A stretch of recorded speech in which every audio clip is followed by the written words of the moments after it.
Hello and welcome to our latest unboxing video. I'm Eliza here at the Hatfield Public Library with a big box of kids books. So looks like we have a lot of chapter books and some picture books mixed in. I'm going to start out with this one called Loki, A Bad God's Guide to Being Good. Super clever title. This is written by Louie Stowell, but you can see that his name got changed to Loki. Yeah, and if anybody is familiar with Norse mythology, Loki is the trickster god, and this is where he's been banished to Earth and he has to pretend to be a kid in school. Such a fun premise. This is called Freddie versus the Family Curse by Tracy Badua. It's familiar. I can't think what else she's written. Oh, maybe this is her first. That's awesome. Yay for first novels. So Freddie Ruiz is cursed. His family's had bad luck for generations, but then he finds a family heirloom, a century-old amulet from the Philippines that's supposed to bring good fortune. But oh no, it actually brings the spirit of his cranky great uncle Raymond.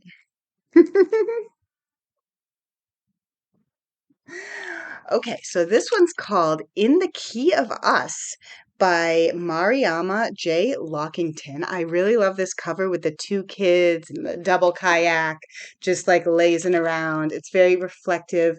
Um, so this is about a girl who's lost her mother. She's 13 years old and she's going to music camp, and then she becomes friends with another girl at music camp, and they're the only two black girls at the music camp. So they connect and they talk about their losses and their hopes for the future. Oh, so it seems like it's maybe just a friendship story. Yeah, I love that. That's solid. Okay. Oh, haha. So this one's called Because of You, John Lewis, The True Story of a Remarkable Friendship. And this is by Andrea Davis Pinkney and illustrated by Keith Henry Brown. Um, and hmm. So this is a story about a young boy who learns about John Lewis and is determined to meet him. And it says it has poetic language. So I guess it's written sort of like a long poem. We have two replacements for Lost books. We have a new fun paperback version of The Outsiders by S.E. Hinton, a very classic kids book, kids YA borderline. And then we have Where the Mountain Meets the Moon by Grace Lynn, another just replacement of a book that went missing.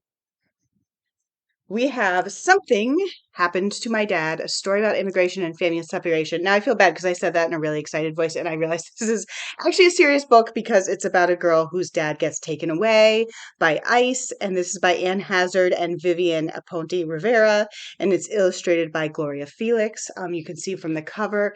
This is such a hard. I've talked to my kids about this, and it's just so difficult. And I mean, honestly, even as an adult, I find it very unfathomable, but I think it is important as parents for us to have these tools and as teachers to try and understand what's going on.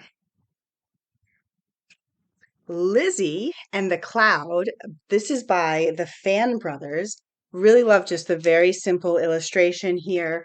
And so this is about a girl who I guess adopts a cloud and is trying to take care of him, but he starts to grow. So I can sort of see the potential for a problem there. I'm going to keep going through the picture books. This is The Blur by Minh Lee and Dan Santat. And oh, how did we get here so fast? That's kind of like my life. Okay, so this is about a child who zips through the world. Something is different about them. And always on the move. The Best Bed for Me by Gaia Cornwall.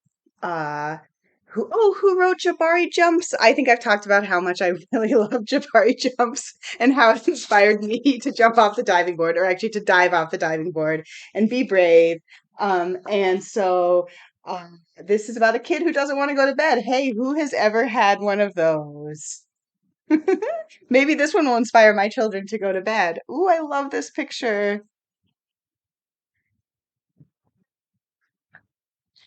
Gibberish by Young Vo. And wow, so this is interesting. You can see there's sort of like a different language written on the book. And oh no. Okay, so it's his first day in a new country, and he doesn't know the language, and everything is gibberish. And how's he going to make new friends if he doesn't understand people? And it says there's a girl who helps him, which is such an important thing.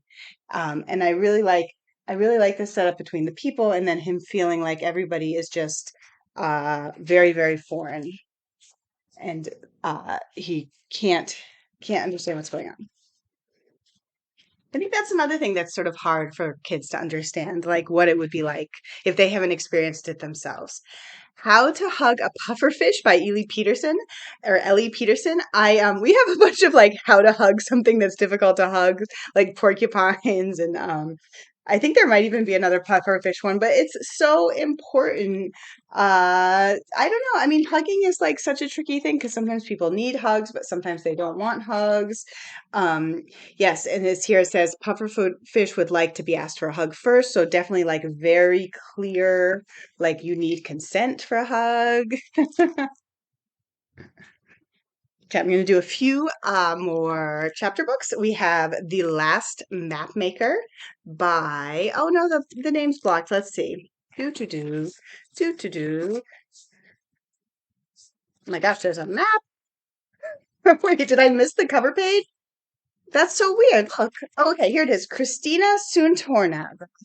And this is about the assistant to Bangkok's most celebrated mapmaker. So it takes place in a fantasy world. She's a well-bred young lady, but in reality, her father is a low-life con man. Uh-oh. So it's a good premise. This is by Julie Kagawa, and it's Shinji Takahashi and the Mark of the Coatl. And this is about an ordinary kid. I love it when it starts out there, just an ordinary kid. He's homeschooled, but then a magical guardian decides to use him as a conduit to awaken its power. Oh my gosh, and there's like a evil corporation, and he has to escape. There's a secret society. This is like a checklist of all the fun things you would want in a middle grade book. Okay, two more, and then I'm going to take a break. So, The Golden Swift by Lev Grossman. We have the first book in this series. It was The Silver Arrow. I read it. It was very just fun and creative, and honestly had a really strong message. I really like the two main characters who are brother and sister who end up like adventuring on this mysterious train. So it sounds like The Silver Arrow was the name of the train in the first one. It sounds like The Golden Swift is the new train.